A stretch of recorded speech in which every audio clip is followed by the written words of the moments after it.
All right, everyone. Welcome back to another episode of Bell Curve. Before we jump in, quick disclaimer. The views expressed by my co-host today are their personal views, and they do not represent the views of any organization with which the co-hosts are associated with.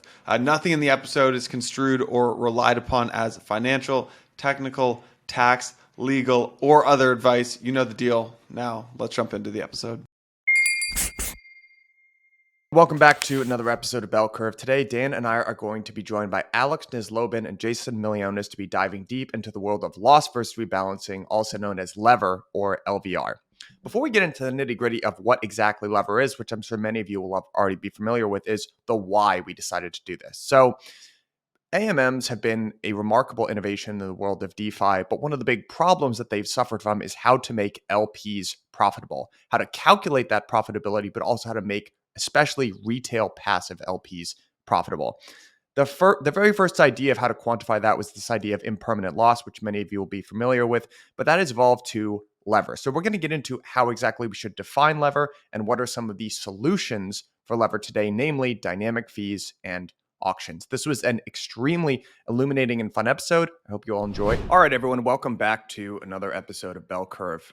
Today, Dan and I are joined by Alex Nislobin and Jason Milionis. Guys, welcome to the show. Thank you for having us. We're excited, guys. And just to set the scene for the audience and listeners, we're going to be diving into one of the thorniest and most complicated, but simultaneously most interesting and I think critical areas of crypto today, which is LVR and LP profitability. So I want to do our best to deconstruct in as simple language as we can for listeners what LVR is and why it's important. And then I want to spend the meat of the conversation getting into some of the proposed solutions for LVR, which I think are super interesting and worth spending time on. So before we get into it, I'll just open up the floor, Alex and Jason. Could you guys give us a definition of LVR? Yeah, of course. So I guess, there's, from what I see, there's many angles to it. There's many interpretations of this that correspond to like several equivalent definitions. I think our paper actually gives like all 5 equivalent definitions, but if we want to analyze all of them, it could take a whole episode of the series to do that. So I think the intuitive idea behind LVR is that essentially it's the price of knowledge. So whenever the price of an asset moves in an external market, say if trades on Coinbase, the AMM does not know if it's the updated price, like it's behind. So essentially what the AMM does is that it offers liquidity at stale prices. And the thing is that somebody else, and these people are called arbitrageurs, they do know the latest price, and the AMM will trade with them at worse than market prices. So basically, the LPs of the AMM lose exactly because of the informational disadvantage that the prices of the AMM puts them into. So I think that's my intuition around it. But more formally, I guess, as a computer scientist, the formulation that sticks to me the most is the comparison with alternative strategies that the LP could have done instead of LPing at the AMM. And so I think that's also the view with impermanent loss, but I guess we can discuss that a bit later. I love the first definition. I think from my perspective, LVR is essentially a transaction cost, yet another transaction cost that is imposed on LPs. If you are a passive LPs and you want to make money by making the market, then you can contribute some amounts to the protocol of one token, of another token. And then there is a wide range of outcomes, what can happen in the future. The price can go up, in which case the permanent loss is probably going to be high, and this may not be the best outcome. The price can go down, in which case the outcome is also probably not going to be very good for LP. So maybe the price will fluctuate around the same value, in which case it's great for LPs. The LP will be making money. One issue, however, is that when you contribute money, you should be thinking about what is going to happen in expectation. And if you take a step back and think about a world without any transaction cost, then there is a theorem in finance, there is a theorem in statistics as well, saying that if you believe that prices follow something like a random walk, then you cannot really time it. So basically all these strategies, I will buy now, I will sell later, if the price goes to some higher number, they in expectation don't really generate value unless you have some what people call alpha about the price. So if you just think that the price follows a random walk, then there's a wide range of outcomes where you make money in some, you lose money in some others, but on average, that's a fair game.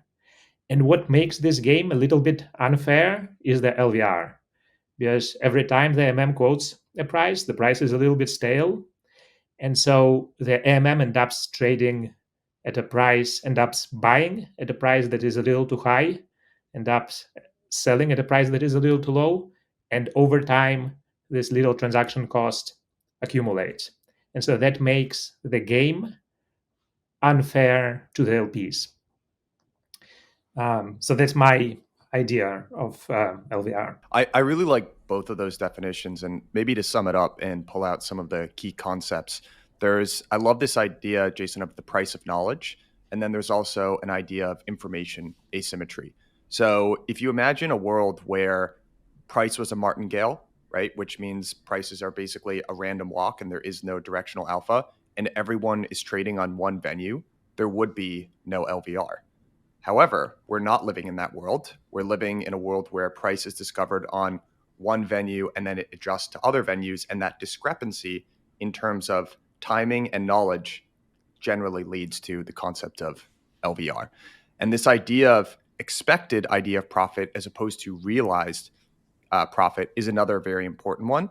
We could get into the weeds of how this works in the world of traditional market making, which is probably the best analog for talking about LP profitability, but it's also one that's a relevant problem for businesses as well, right? So folks who'll be familiar with the concept of a P&L balance sheet cash flow is it tells you different parts about the profitability and viability of a business, right? So to ask a very simple question for a regular business, you might say, how profitable is this business? Well, how much money did you start with and how much did you end with? But actually, once you get into the weeds, it's not really that simple because let's say you're building a factory, you might actually have a huge outlay of cash flow at one period of time. But what you're trying to do with the P&L is get an expectation of profitability over a certain period. And there's a similar concept, I think, to be applied to LVR. And what makes it so difficult, I think, I actually heard Doug Colkett, who we're going to be hearing from on our next episode, he mentioned that probably this isn't even, a lot of people aren't even aware of this issue because you might be, if you're not a particularly sophisticated LPing along, you might be making money, but you might be losing money in expectation from LVR, which just makes it a very devious problem. So that's the way that I would sort of sum it up, and you guys give really great, helpful definitions there. And I want to turn it over to Dan in a minute to get into some of the solutions. But Alex, I heard you lay out a great in terms of solving the information asymmetry part of this. You said that information sort of flows from three separate sources. You have to consider the source of the flow, you have to consider information that's going on in the world, and you have to consider order flow. So maybe if you could lay out those three sources of information, and then we can transition into the categories of solutions for mitigating LVR, which would be auctions and dynamic fees. But turn it over to you to talk about sources of information for pricing. I didn't mean the list to be exhaustive, so I think that there might be some other sources that we might be overlooking. In general, as a mechanism designers might be overlooking, but I think that these three sources are sort of the most natural ones. So basically, when you think about pricing your liquidity, where should it be positioned? Where should the best bid be? Where should the best ask be? How much liquidity do I want to provide at these best bid and ask prices? You should take into account pretty much all the information that you have. But primarily, if you talk to traditional market makers, it will come from several sources, right? So they will be monitoring other exchanges very closely, what is happening elsewhere, the information about the outside world. They will be monitoring the news. So this is one very important piece of information, obviously.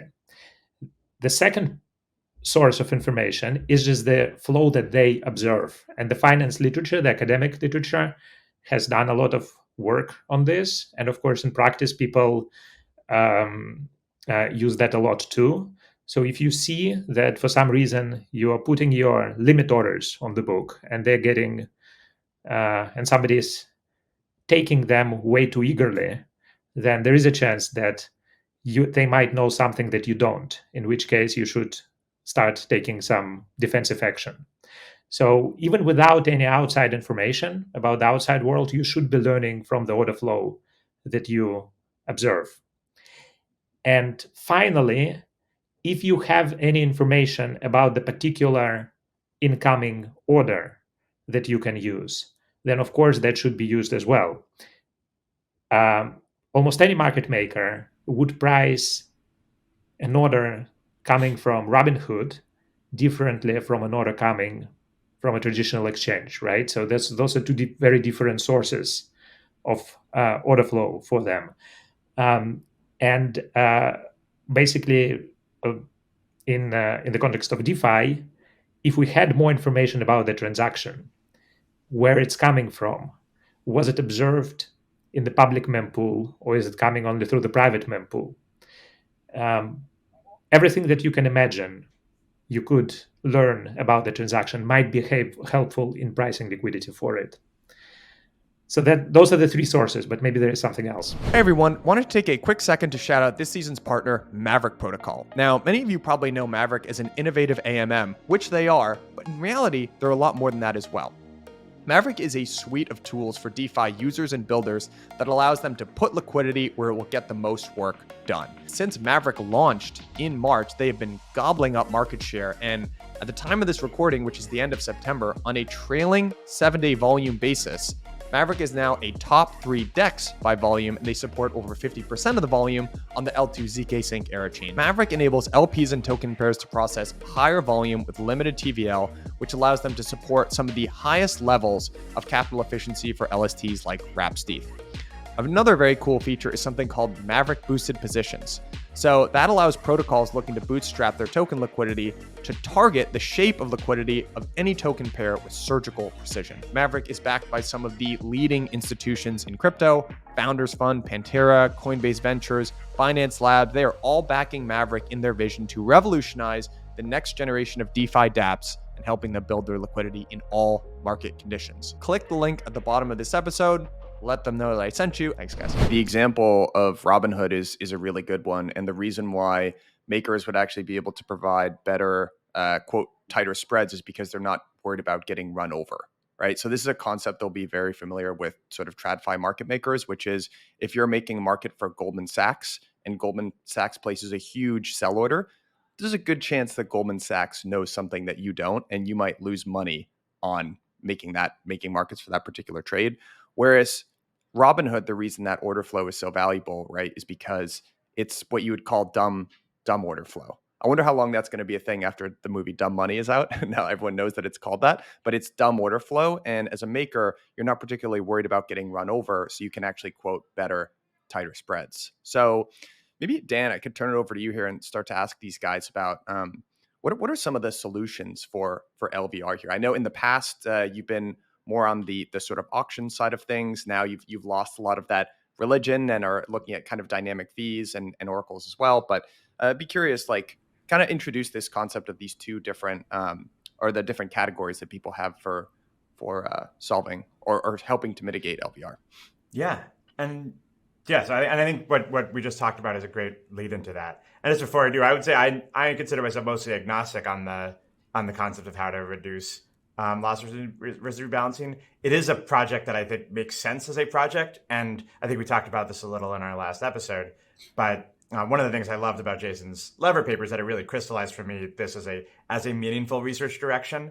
And when you like zoom in into the micro of basically what's happening in every block, it makes a lot of sense. Whereas up until the Lever paper came out, a lot of people I think had been framing this as how do we reduce impermanent loss, which to me it's almost an incoherent concept for a market maker to the idea that a market maker could make markets without having some risk of the market going away from them and being run over.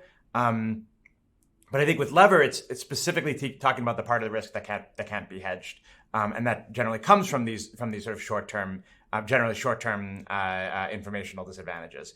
And one more thing I think when talking about these, I do think Lever is very different or the concept applies very differently if we were talking about, say, like a longer tail token that maybe one that's only traded on this particular exchange. I do think it's still a meaningful concept potentially. there. But I think when people talk about solutions to lever, we're often talking about it in the context of highly liquid tokens with a lot of price discovery, especially a lot of off-chain price discovery, where it's slightly easier to measure, and I think possibly the concept means I think a slightly different thing in that context. I don't know. Would Alex and Jason, would you agree with that as maybe the main, or maybe that's sort of a more meaningful thing to limit our discussion to, is about the shorter tail of tokens? Yeah, I think that sounds just about right. It's just that I think that when you have price discovery also happen on chain, it's more an unknown as to how this price discovery is going to reverse affect these external markets, where you previously assumed that you have price discovery.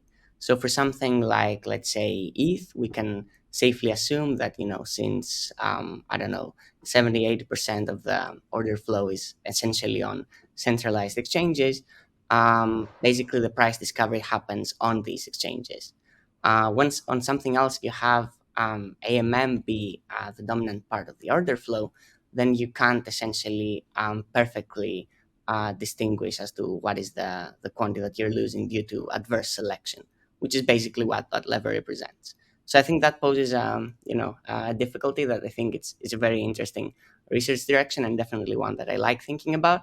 But I don't think we've certainly crystallized to this point as to what's the right way to think about price discovery on chain. I agree. I think that there are certainly different market segments in this debate, and I think they should be addressed separately. Deep liquidity major tokens would be one, and of course we probably have the expectation that price discovery is happening elsewhere. Then stable coins would be a different example, and we may not worry about LVR for stable coins too much, but there is still a related problem. How do you make LPing in this particular market even more profitable? Can we make it even more profitable? Then there are assets that people call long tail assets. The market there is obviously very different, so some of the ideas may carry over, but not necessarily everything. And then there are some other interesting markets as well, but I think the big one should probably be the major tokens for now. And then one more question on this is: do you feel like markouts might actually be a better metric for measuring this with longer tail tokens? Like, does loss versus rebalancing maybe mean a little less as a concept with the longer tail? And we didn't really talk about markouts as maybe an alternative way to talk about this, but is that maybe a weakness in the lever frame if you're actually talking about a token where price discovery is happening on the same exchange?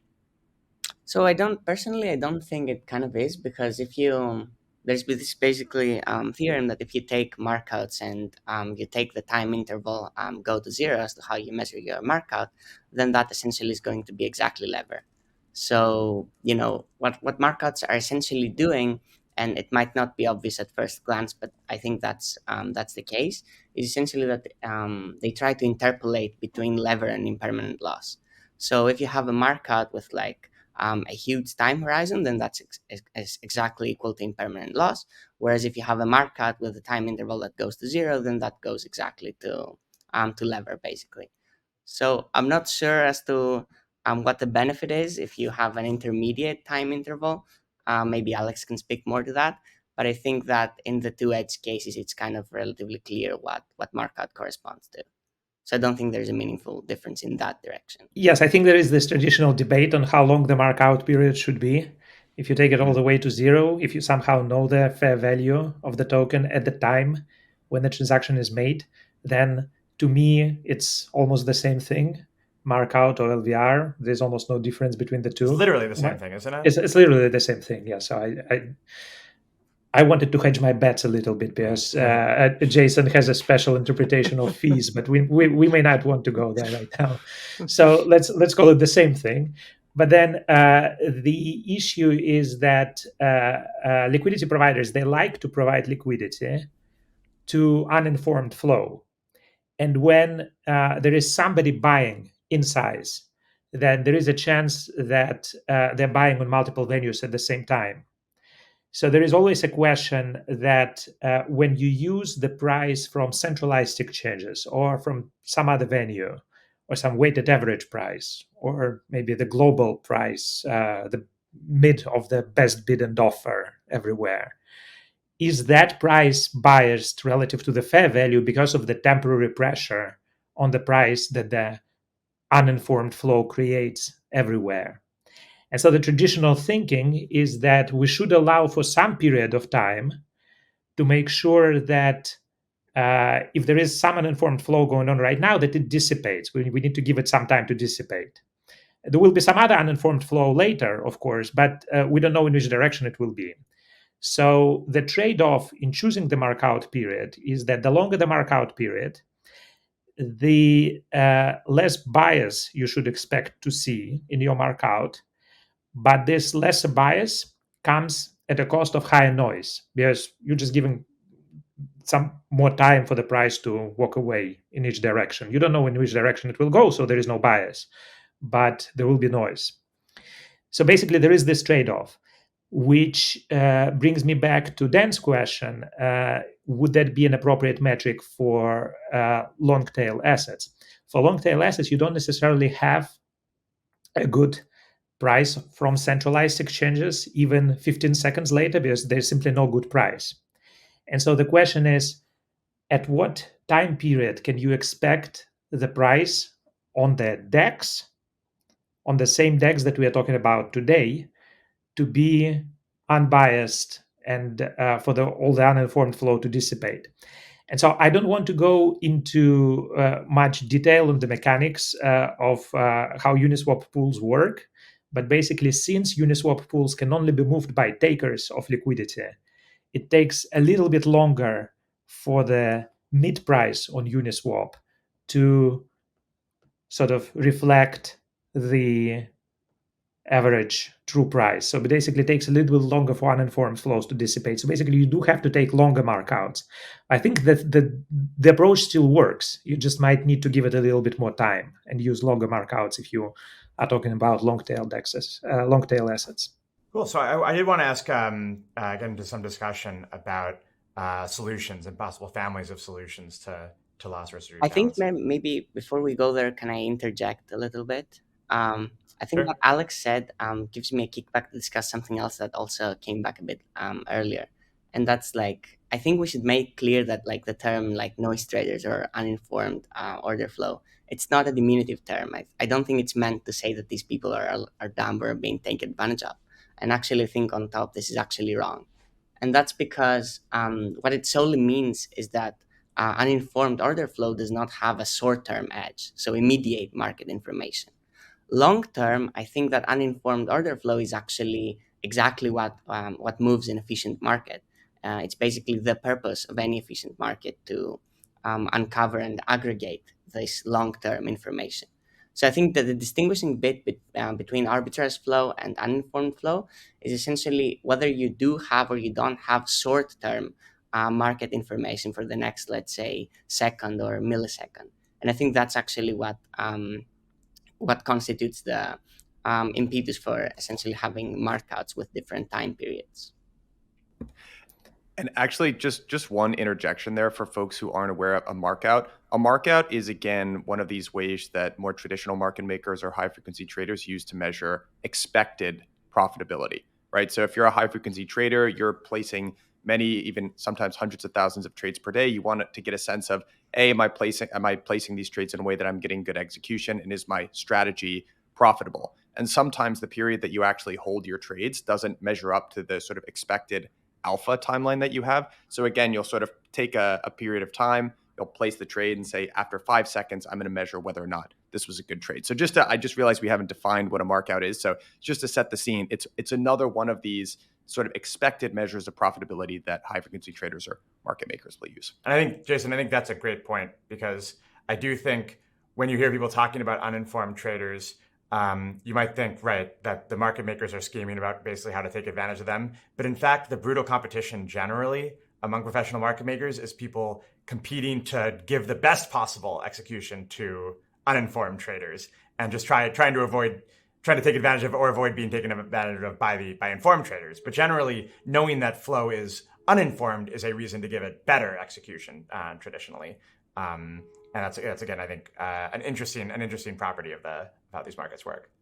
There's a great I'm gonna blank on his name. I will find it and link it in the show notes for people who want to take a look at this. But this guy named Patrick something, I will link this, who wrote a great sort of treatise on payment for order flow and how it works in traditional markets and why people have it exactly backwards. And actually, most of the time, retail gets better pricing than institutions. But we'll link that in the show notes if some nerds want to go down the rabbit hole of payment for order flow. I think that leads pretty nicely into our next topic, talking about solutions to possible mitigations for loss versus rebalancing. And I think maybe if we start with thinking about dynamic fees, or what they've been called, Alex, you want to describe this general family of solutions? I think that LPs talk a lot about fees. When I think about fees, I mostly think about the bid-ask spread, because this is what fees do. In an AMM, essentially, you have the mid price, which is the MM price. And since you have to pay the fee when you buy and when you sell, then the best bid and ask prices that the AMM essentially offers are different. And for a market maker, determining how to best position the spread is probably one of the most important exercises. You do have to make other decisions as well. You will probably want to be present at many levels, but the best levels, the best bid and ask, play the most important role in trading. If you look at traditional markets, most trading happens exclusively at the best bid and ask ticks. So essentially, not much is happening deeper inside the book. Deeper inside the book, you're just competing for priority. You don't have to compete for priority in AMM because it's pro rata, essentially. So there is no competition really. But what the AMM can do, you can try to come up with better ways to position your bid-ask spread. And so when you start thinking about these better ways to position the bid-ask spread, you have to ask the following question: what if I had perfect information? How would I want to position my bid-ask spread? What if somebody told me that the fair value of the asset is X? And you can immediately say that, well, if the fair value is X, then you probably want to center your spread around that X. And if you look a little bit more closely at what happens in actual AMMs, it's not necessarily what's going to happen. So one observation, for example, is that since the spread is only moved by takers of liquidity in a traditional AMM, is that if you have an arbitrage transaction, it will move the best ask price to the fair value of the asset. But then for the next block, the spread will stay, it will not be centered relative to the fair value of the asset, but the fair value will be at one side of the spread, which is not great because you have liquidity that is overexposed on one side and you have liquidity that is pretty far away on the other side. You always want to be somewhere in the middle.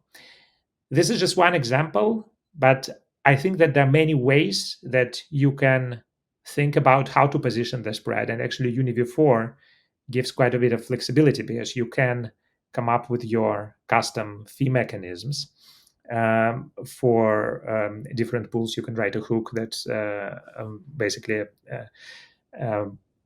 governs the fee for a particular trade. And by changing the fee, you can basically adjust the bid-ask spread for each individual trade, in theory. And now, basically, you just want to use as much information as you can gather to position the spread optimally. Yeah, so I think an important thing here is that the fee happens to be the mechanic when we're talking about AMMs that you're using to reposition the spread.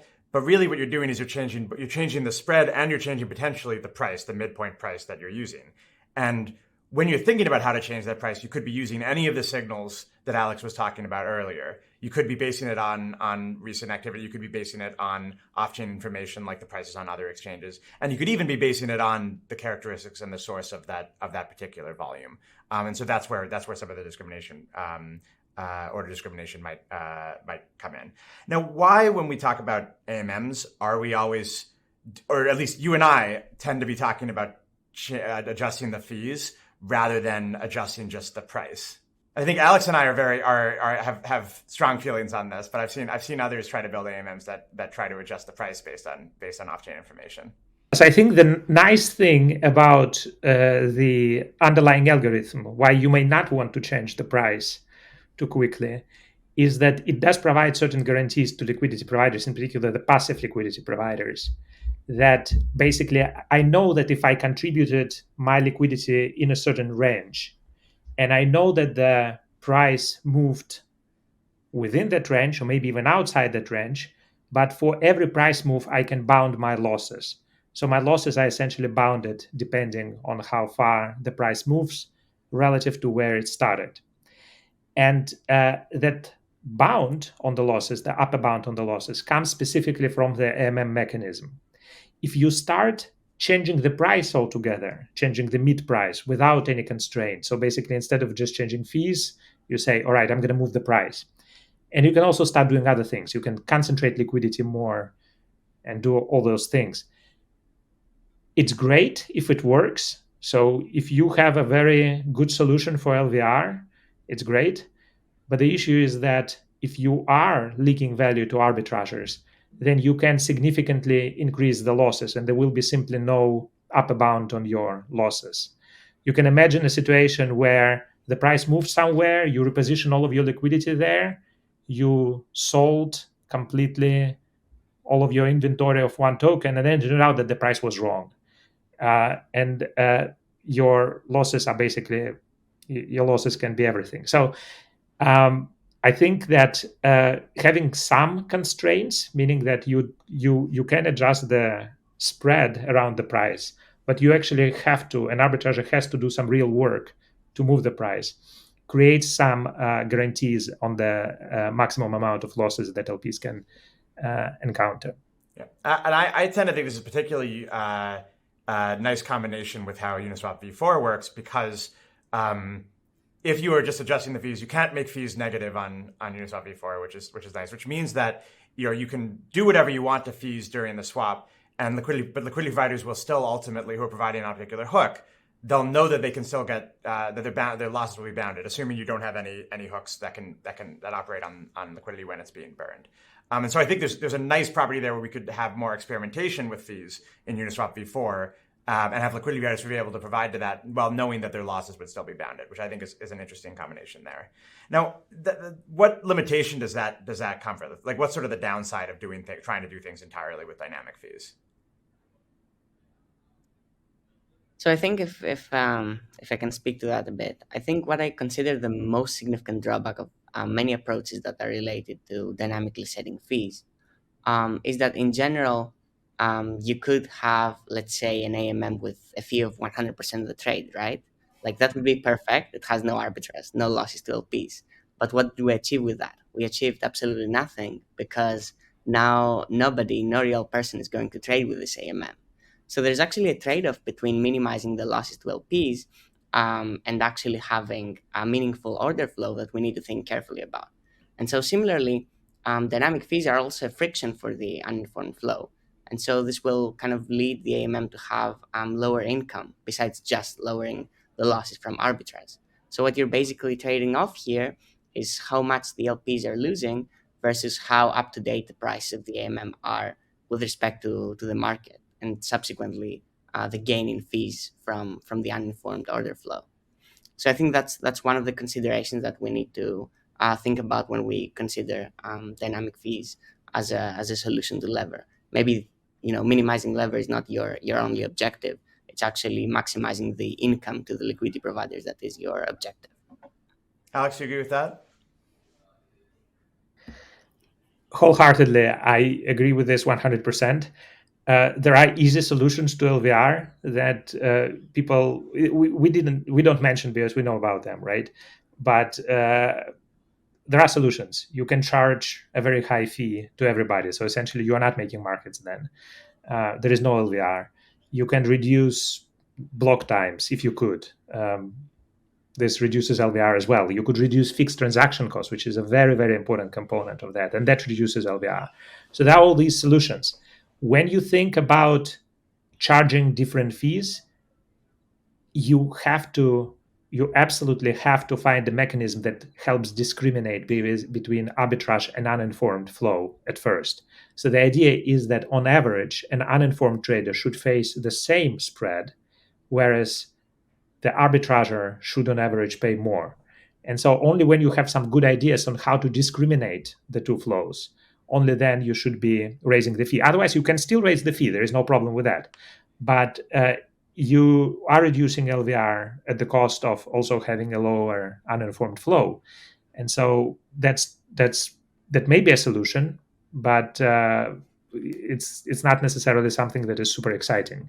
We would like to lower the LVR, holding the spread faced by uninformed traders unchanged. I have a quick question, guys. Are dynamic fees?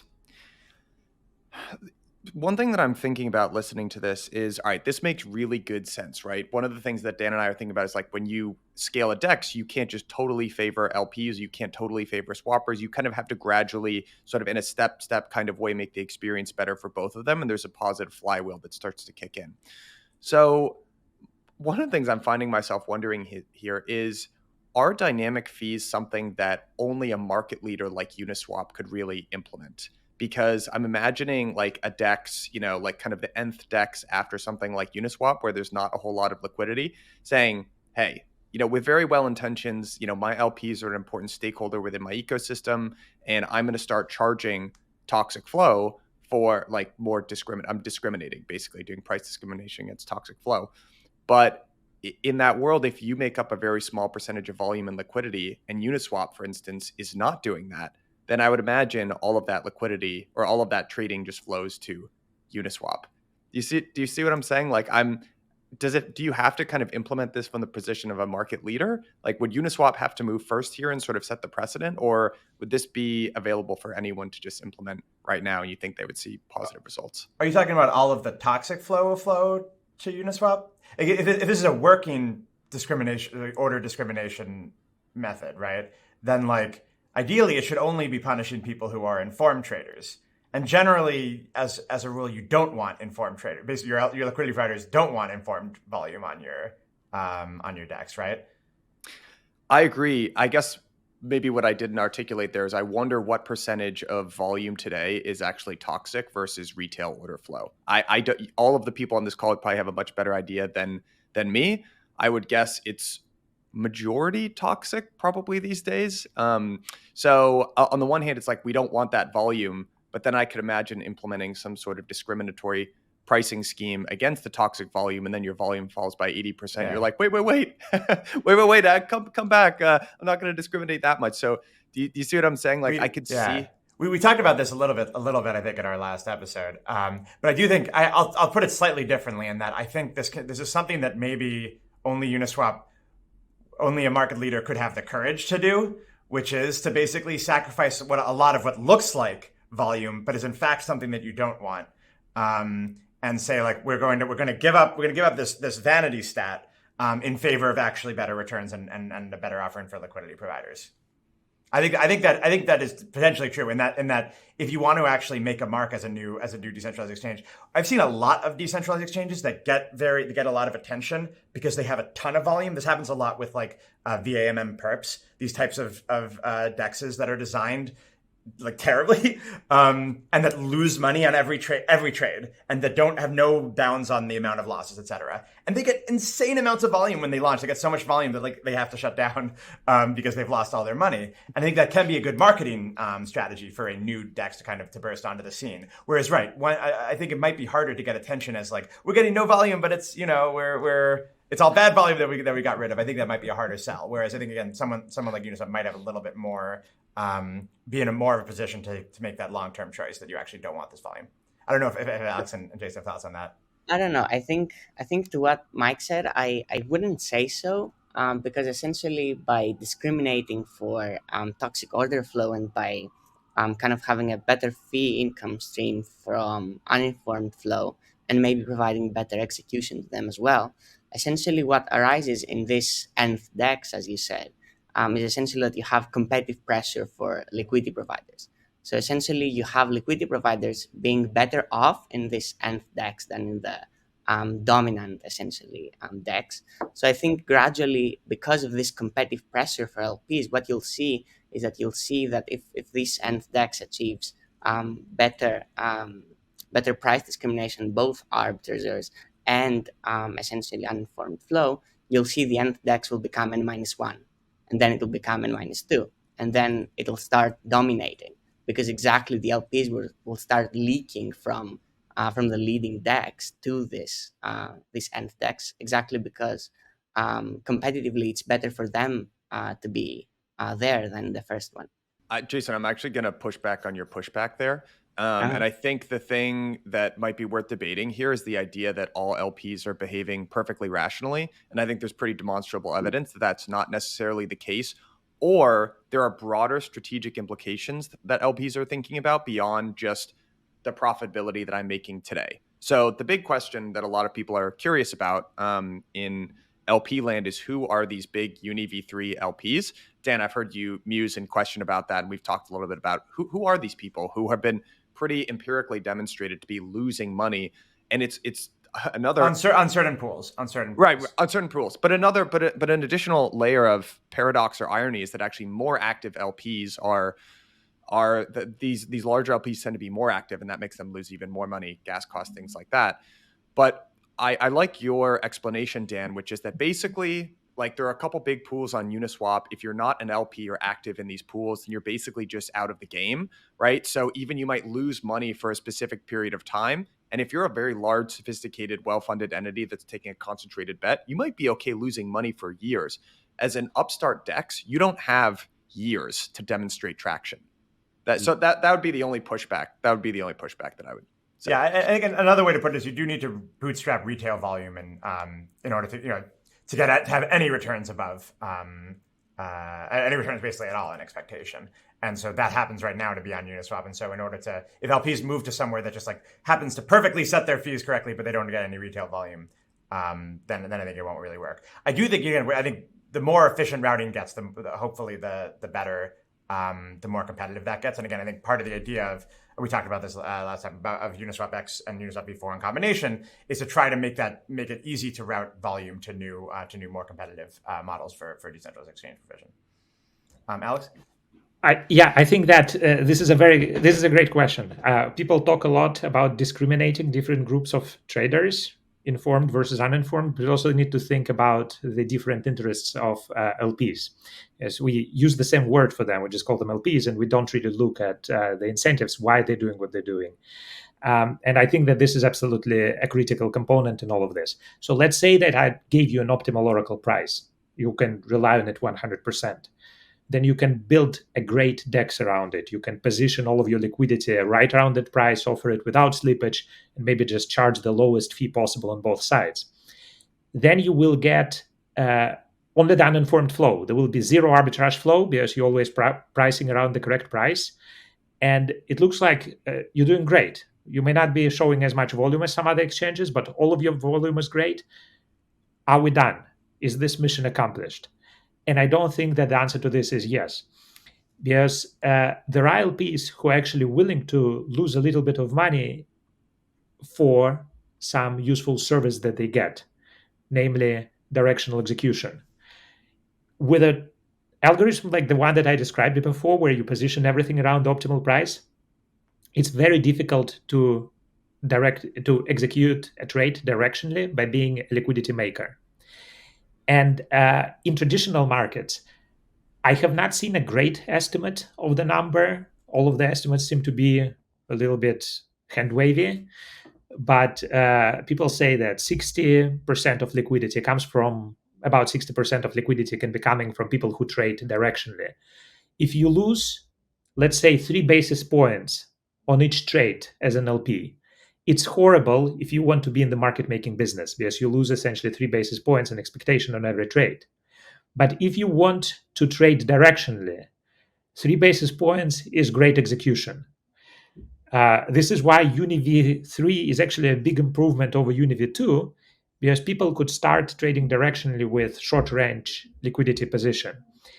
And they are willing to position their liquidity very close to the true price, or maybe even cross the spread a little bit, and position it sort of on the other side to get that directional execution. So I think that strategically, protocols should start thinking about having these different groups of LPs. Some are interested in passive market making, some actually want to get something out of it.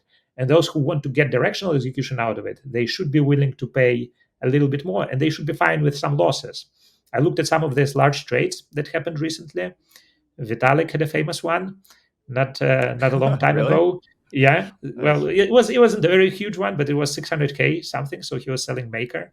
I'm not sure if he was aiming for high price impact in that particular case, because he was not selling out of there were different speculations for why he's doing that.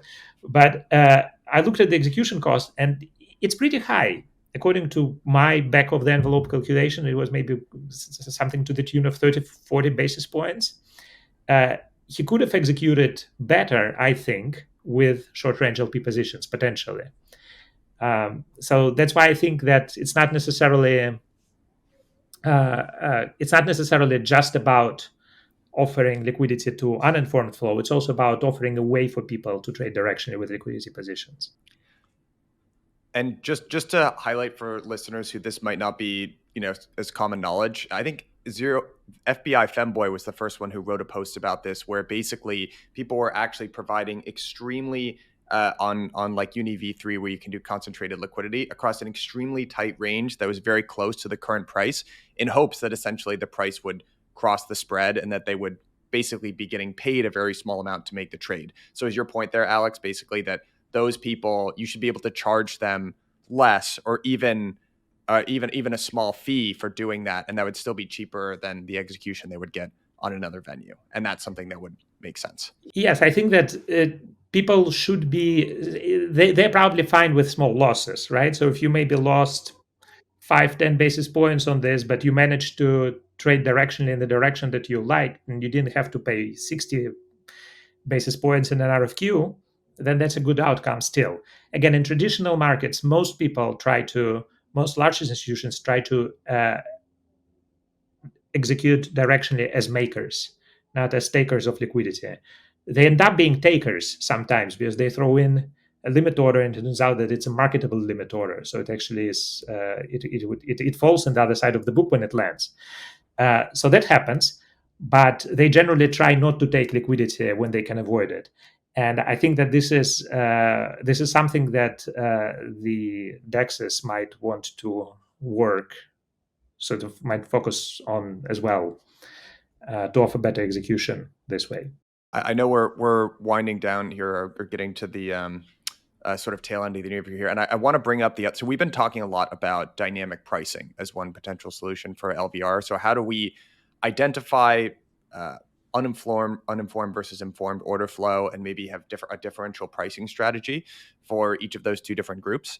But there's another maybe family of solutions which would sort of broadly fall within the category of auctions as a way for mitigating LVR. So Alex, Dan, or Jason, whoever wants to take this, can you just kind of introduce the idea of auctions and how that might complement dynamic fees as a solution for mitigating or reducing LVR? I think my idea around auctions is that essentially their purpose is to try to take back lever from the ARBs before or after they trade with the AMM. So basically, the idea is that there is this total amount on the table that is LVR, and you might not be able to reduce it straightforwardly, but you might be able to take it back from the ARBs. And so auctions try to do exactly that.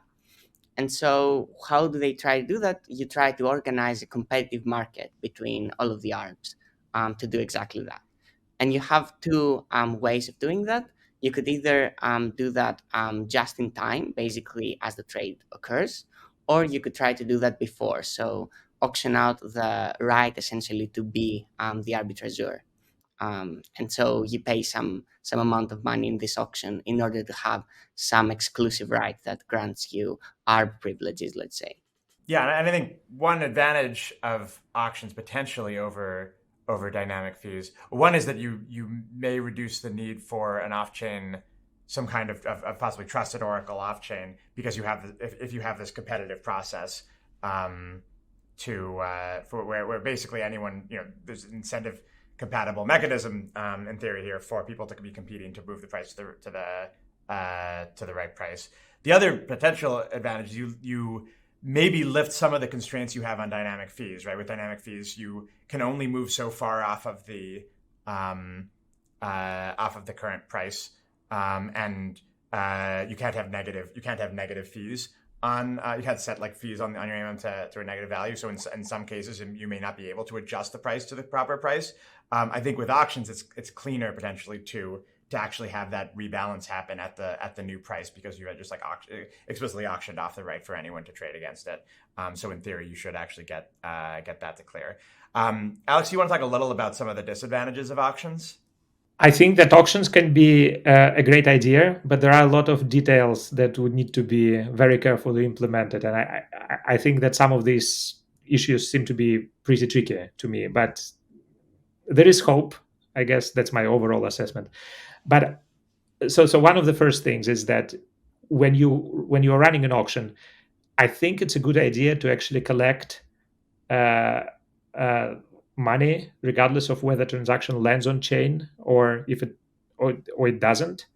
And the reason why it's a good idea, because if you don't, then I can bid whatever I want, and then at some point I can just decide, hey, I don't want the transaction, right? So you need some mechanism to make sure that bids are actually respected. And so one of the ways to do it is, of course, to collect some amount of money upfront. But then there is a difficulty issue with this upfront collections. How do you actually allocate them to LPs? You don't know exactly who is at risk. Are those just the LPs in the current tick, or are those the LPs in the other ticks? Is it just this particular pair, or was the arbitrager trying to use this pair to arbitrage some other pair? And so the allocation of this surplus becomes a pretty difficult problem. I know that there was a great proposal by the CowSwap team that attracted a lot of attention called MCAMM, Mac AMM. And in that particular proposal, I think that problem turned out to be pretty difficult. So I think that there was one of the reasons maybe it was not implemented. There are other issues as well. So how do you make sure that when you sell the right to arbitrage to somebody, how do you make sure that they don't slow down things intentionally? We know from Jason's paper that LVR is high when blocks are slower. If I have the exclusive right to open the exchange to everybody, then I can artificially slow down the process. I can artificially increase the block time, and so on and so forth. And then finally, there is a question of how competitive these auctions really are. Because right now we see people competing in auctions, but when volatility is high, there is a grand total of one or two participants who can actually arbitrage a pool like ETHUSDC on Uni V3. So it may not be as competitive as it seems at the end. Again, I think that there is hope here, but there are also quite a few problems to address.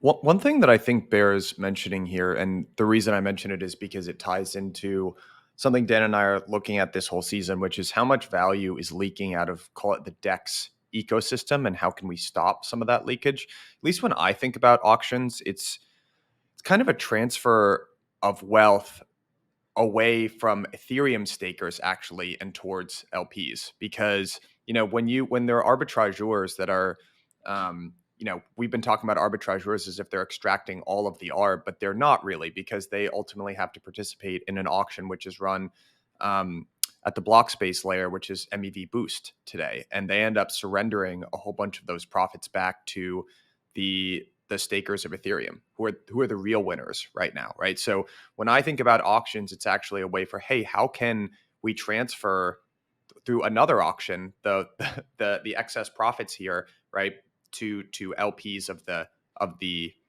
DEX instead of basically paying the platform tax of Ethereum to stakers. So I don't know if you guys see that in a similar way, or just wanted to make that observation.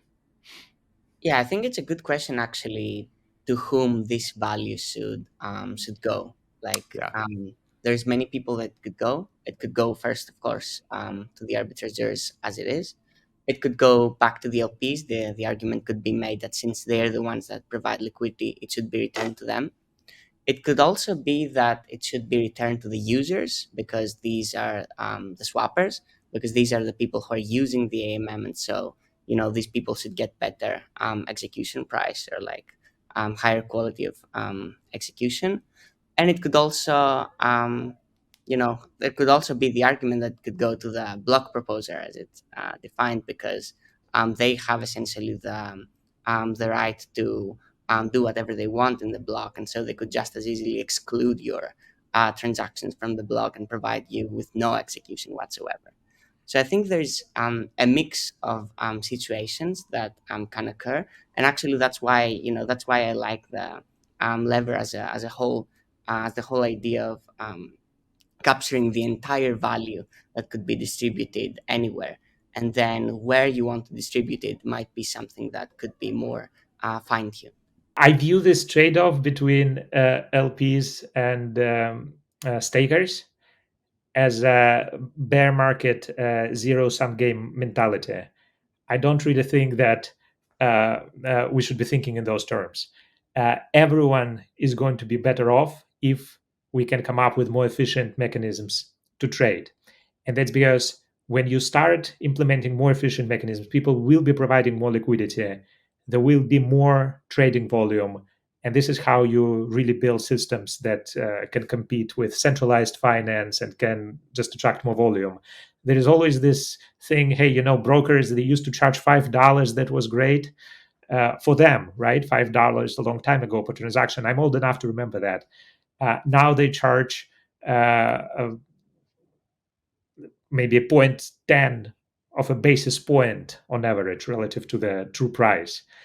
But I think they're happier now. And the reason they're happier now is because more people are willing to trade at that transaction cost. There is higher volume for everybody. And so I think that in my world, there is really this trade-off is a sort of secondary or maybe even third thing to think about after you address the big ones. And if you come up with a really efficient mechanism to trade, then this will be much more efficient for stakers as well, just because people will be doing more of that trading, more of all of those activities that we love Ethereum for. So I think I know we're maybe just to close here. One thing that we haven't taught, we've sort of danced around this, but not directly addressed it, which is why is this topic of loss versus rebalancing so important? Because I think the end state, Alex, I know you just sort of indirectly alluded to this, but at least my goal would be I want decentralized finance to not only compete with, but eventually optimistic enough to say I wanted to surpass what gets done on traditional finance. And there's obviously a lot of room for improvement there. And LVR is a very important component, at least from where I'm sitting. So for folks who are out there, because whenever you get into something as technical as LVR, there's sort of it's these people arguing about very arcane stuff. But I view it as very, very fundamental to one of the core primitives of DeFi. So if we just, just as like a high level takeaway for the audience, Alex and Jason, you guys have both dedicated an enormous amount of your personal time and professional career towards exploring this issue. Like, why do you view it as something critical and worth spending time on? Lever is essentially extremely important for DEX design, basically, like you said, Mike. So I just want to echo this, basically. I think the upshot is that no one is going to actually provide liquidity if they don't find it profitable to do so. And so this will eventually lead to there not being any DEXs any longer. So basically, that's the stakes of the game, basically, with Lever. And in order to essentially avoid this outcome that can be alleged to be bad, you need to build the incentive structure in such a way that you could avoid it. So I think building an incentive structure such that you can avoid this situation of DEXs being inferior to centralized finance is exactly why the subject matter of Lever is important to me. People sometimes think of trading as speculation and just games, but you can use a different term for it, right? It's resource allocation. And all of a sudden, it sounds much nicer. And I think that this is why trading is really one of the most important activities in traditional finance, and it's going to be one of the most important activities in DeFi as well. And if you cannot, in my view, if you cannot solve some of these issues with inefficient trading, then everything else becomes a really sort of remote question, right? We can do other things on chain, of course, but I think making trading more efficient and coming up with mechanisms of more efficient resource allocation is probably the number one most important point in all of it. So coming up with more efficient mechanisms on this particular topic, I think, is very, very important. And LVR right now is the biggest inefficiency that's out there, I believe. So it's a very natural thing to study. I wholeheartedly agree with both of those. And then I think, for me, getting as much crypto trading, at least as possible, non-custodial is like my mission in life. But I think even more than that, I do think trading is essential for the security of reducing lever is essential for the security of the chain, just because right now a lot of the MEV that is leaked to current block proposers today comes from lever and this latency arb, and it's a potential centralization vector for the whole chain. And I think trying to plug this hole and capture it for users, for DEX users, it's good for users. But it's also really good, as Alex said, for the long-term future of the protocol, because I think actually it's not in anyone's interest for this to destabilize the chain. And so I think it is really important to try to capture this and make it as efficient as possible, so that you don't end up with these unhealthy incentives kind of leaking into the core of the protocol. Really well said, guys. I think that's a great place to end it. And Alex and Jason, thank you both so much for coming on and helping Dan and I kick this season off. If folks want to find out more about you guys, follow you or the work you do, what's the best way to do that? People can essentially follow my Twitter account. It's Jason_of_CS. So Jason of CS with underscores. And they can, of course, follow my archive for the academic papers that we're going to release with my collaborators. My academic field is quite far from DeFi, so I will not advertise that, but I do have a Twitter account where I post some stuff. It's 0x94305. So that would be the way. Thank you for the invitation, Michael. Of course. And we will link, in case anyone didn't get those right off the cuff, we're going to link those in the show notes. And guys, I highly recommend that you follow both Jason and Alex. There's a lot of alpha and very, very, very thoughtful content that comes out of both of your accounts, if I can plug you there. So guys, thank you so much again for just taking the time to do this. This was a ton of fun. All right, Dan, what an episode there. What a treat to get those two real heavy hitters on there. Yeah. Oh, that was great. Ton of fun. And there's a lot to dig into. I actually want to go in reverse order in terms of takeaway here. And that last question that we asked of why is LVR important, but we got a lot of good responses there. And one of the points that I just want to underscore and highlight, because I like to push back on this whenever I possibly can, but this idea that speculation and more trading volume is a bad thing and that's not really real, I would just wholeheartedly push back on that, because I think one of the takeaways that I've actually had of previous seasons of Bell Curve is that speculation actually provides sort of the building blocks of financial alchemy that enable very useful products. So for instance, if there wasn't a deep and liquid market for interest rate derivatives, you couldn't have something like the 30-year fixed rate mortgage in the US. So I understand the temptation to say, oh, this is just trading, this is just speculation. There's a lot of that happens in traditional capital markets and Wall Street and things like that, but it actually feeds into better, bigger products. And I think that mission that you outlined of bringing trading volume on chain is a very noble one, and people shouldn't just thumb their nose at it. So I just want to highlight that at the end. Absolutely. Yeah, and I think on a micro level, this is something we've talked about. I think this is true of, for example, minor extractable value, which in the and the existence of arbitrageurs who take advantage of it, which in the short run means that maybe again people are making money off of these like risk-free trades. And I think you want there to be basically an efficient arbitrage and an equilibrium. Ultimately, their profit is zero if actually the system is working correctly. But you do need some initial profit to basically kick that off. And then on a macro level, I think this is important for crypto in general. I think my colleague Matt Huang just published a piece called "The Casino on Mars" about the general, among other things, the dynamic where speculation often does drive a lot of infrastructure build out and growth into new areas that can ultimately bootstrap into a better system. And I think that is important for crypto when thinking about this on the macro scale for what it means for crypto's evolution. It seems like a very old type of business that Warren Buffett would get involved in and famously has gotten involved in. But there's the old analogy of the railroad lines, right? There was a huge boom in speculation around railroads. People came in and funded huge amounts of infrastructure, which was these rail lines that that led cross country. There was a lot of money lost, but it paved the way for a booming railroad industry eventually.